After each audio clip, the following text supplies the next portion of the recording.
Good afternoon. See me again in today's news. Here with me, Dwi Putri Octaviani. I bring you the latest news today.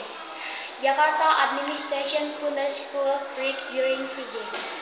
Jakarta Transportation Agency Chief Udar Pristono said his agency was still studying an option to grant school holidays during the upcoming SEA Games in the capital in order to avoid traffic congestion.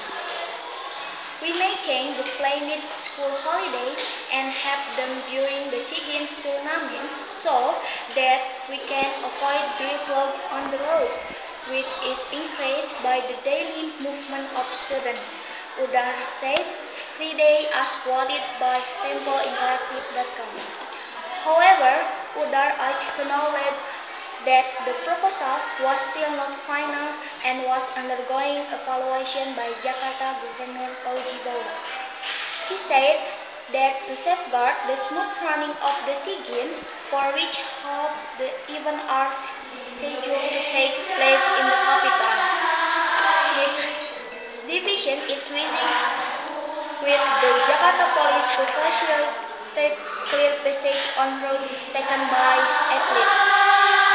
As many as 1,171 personnel will be deployed to work alongside the police in managing traffic in order to support the athletes, he said. That's all the news. Thanks for your attention. Have a good time.